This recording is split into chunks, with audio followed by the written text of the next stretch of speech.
Welcome to Hope is Here, bringing hope to those struggling with life's difficult situations. Welcome to Hope is Here. My name is GregJHorn, and I know that the holidays can be the best of times, and it's the most wonderful time of year, but it also can be a real painful time of year, and sometimes it's hard to have peace. And I'm so excited today and tomorrow we're going to be talking with one of the authors of a wonderful book called Growing a Peaceful Heart.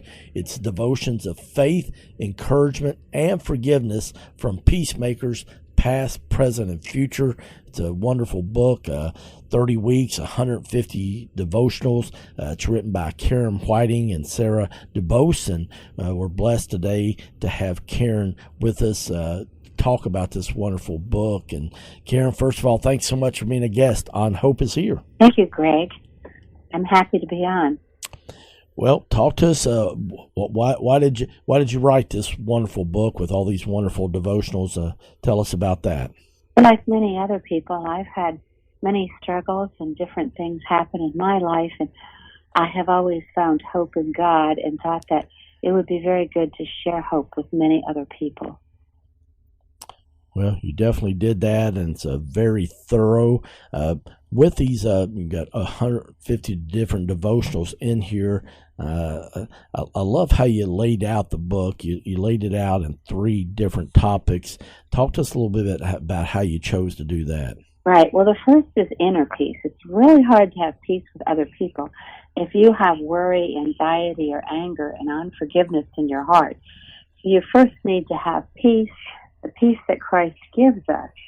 And, he told us in John 14:27, I am leaving you with a gift, peace of mind and heart. And the peace I give is a gift the world cannot give. So do not be troubled or afraid. And it's something we need to hold on to. And as we turn to Christ and have Him help us forgive things that may be unforgivable and do away with our pain, or at least bring us comfort, then we're more ready to move into peace in relationships and help be a peacemaker.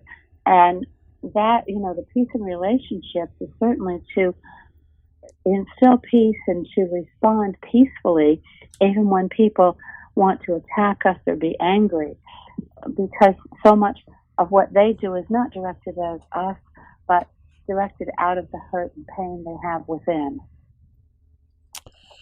Well, I love in your book, in one of the weeks of devotionals, in that first section on personal peace, you talk about peace and grief and loss.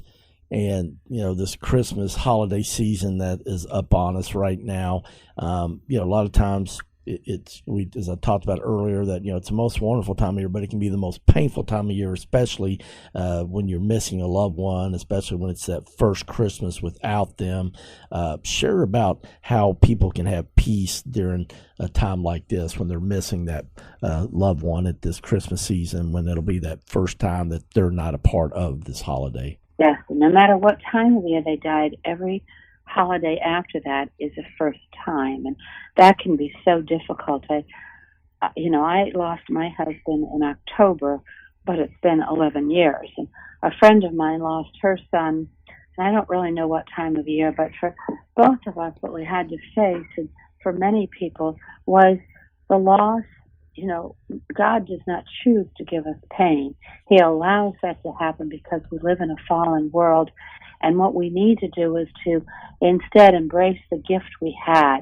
He gave us those lives to be part of our lives for a certain amount of time. Some gifts last a long time and some do not last as long. And I think if we can think about that and be thankful for the gift of what we had while we had it, and the gift of the memories and the joy and peace those people brought us, it is much easier to face those holidays and Christmas, as well as Thanksgiving, which is coming up, or for some will be past. If they're in Canada, it was passed a while ago. So anyway, we have those, and I do think it's important that we embrace what we've had and rejoice in what we have had. Well, one thing too, I have found that, it's okay to allow yourself to have a cry and allow yourself to feel that grief, but just it's kind of important not to stay there the whole time. Have you found that to be true? Yes, it is. And there is a season for grief. We know Jesus wept just looking at the other people around him who were weeping and in grief, even though he knew, even as he wept, that he was going to raise Lazarus. He knew that joy would come again. And yet he did understand and empathize with their feelings. And we have to understand he empathizes with us too and brings us comfort. And that grief is a season. And for some, it lasts longer than others. I think, when it's a shock of a death, as opposed to my husband who had terminal illness, my friend who it was a very much of a shock, that can make a difference as to how we process things. And have we had time to say goodbye, or have we not had that time? And so we just have to know and stand by those people who are grieving this year.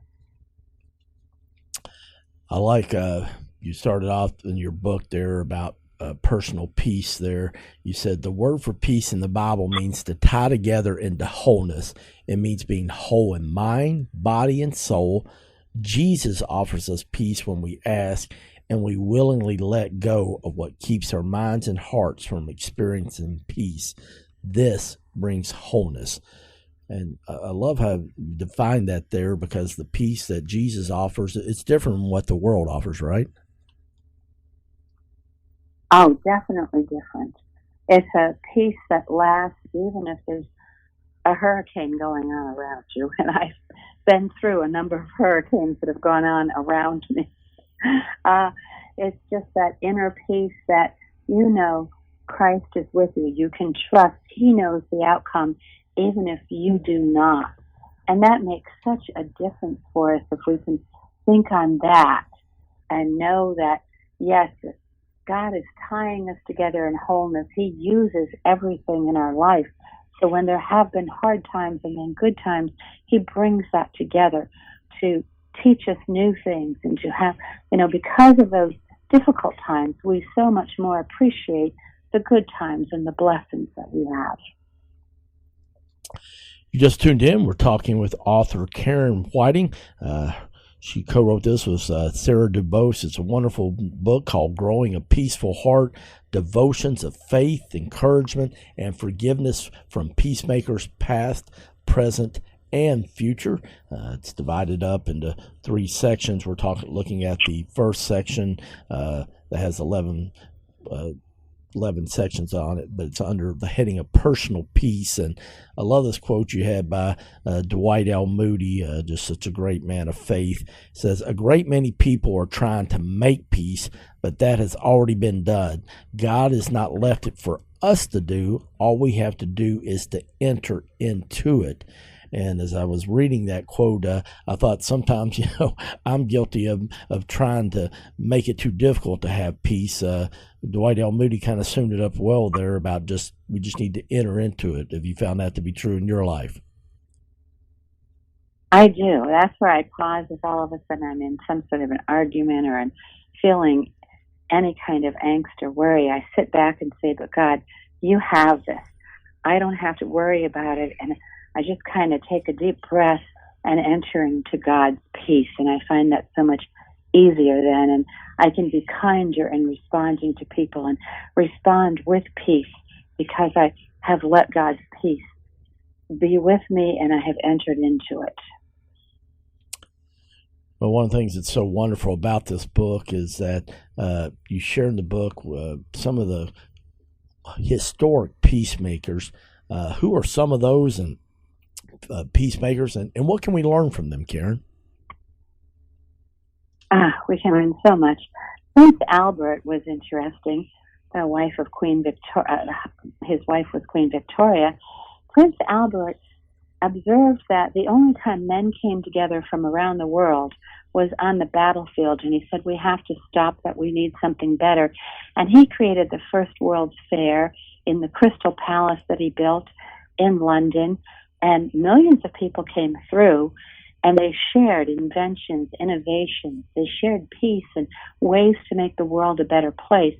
Interestingly enough, there is still money from what was raised during that time that is still being used for scholarships for inventors and innovators in this world. And I think that was a great blessing from Prince Albert, that he left so many people and with something positive. And, you know, those are wonderful stories. There's another one. Do you know John Stanley Growl? I'm not familiar with him. Have you heard? All right. Golda Meir attributed the modern-day state of Israel to him. He was a minister in the United States, and his wife and baby died in childbirth, so he started then, as World War II began, to move into helping as Zionist, to helping people of Israel. And people in Israel asked him if he would go on board the ship, the Exodus, that was trying to move Jews from Germany down to Israel. And of all things, the British kept trying to stop it and not let them happen. When they got within 17 miles of Jerusalem, inside those 17 miles, which meant they were not in international waters, the British tried sinking the ship. But that was considered an act of terrorism. Now, John Stanley Growl and many others lived through that, but he produced his papers, and they couldn't put him in prison. They had to put him in a hotel. He was also a war correspondent. He called all the war correspondents, told them the whole story, produced proof, and it embarrassed the British so much that they had to withdraw from the United Nations negotiations at the end of World War II. And because that story made such headlines, that is why it was considered that they did make the decision to give that land back to Israel. Wow, that's a great story. I was not familiar with that. I appreciate you sharing that. You know, Karen, yes, there's so many people may not know. Well, I want to encourage people to get a copy of this book. We'll be sharing about how you can do that here in just a moment. You know, I found that we often try to control our lives, Karen, but, you know, that's not really God's plan. Why should we let go of anger, pain, and control, and how do we do that? Oh, that is so important. And part of that comes with forgiveness. We control because we have felt we lost control of something.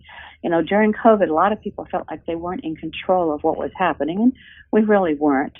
But that's the time not to feel like you've lost control, but to remember it was not a surprise to God. He was with us. He would be with us through the struggle and after that struggle. And if we can just turn and trust him, it's so much easier to let go, to not worry about everything, to let go of anger, pain, and unforgiveness so that we can move forward, because all of those things keep us from moving forward and from having that inner peace that we need, and even peace in our relationships. So that's good wisdom there. Well, Karen, if people want to get a copy of this book, I'm glad we're going to get to hear more about this wonderful book tomorrow. But if somebody's like, you know, I want to get a copy of this to help me with peace during the holidays, what's the best way to do that? Peace during the holidays is to have goodwill, as the angel said, to other people, to especially certainly to believers, but to want to sprinkle peace in people's days, to give a gift even if they're not going to give a gift, to give a smile, to wish them peace. And when somebody, and lots of people may have someone in their family who is full of anger, full of pain, and they cause problems for other people because they're desperate to have peace. In reality, they're desperate to someone show love to them even when they are full of that much anger. It's the only way we can help them let go, and that's when we just have to gently be a peacemaker, gently turn them around and remind them that Christmas isn't about them. It's not about us. It's about Jesus. It's about the gift that God gave us, and that he sent Jesus so that we might have peace.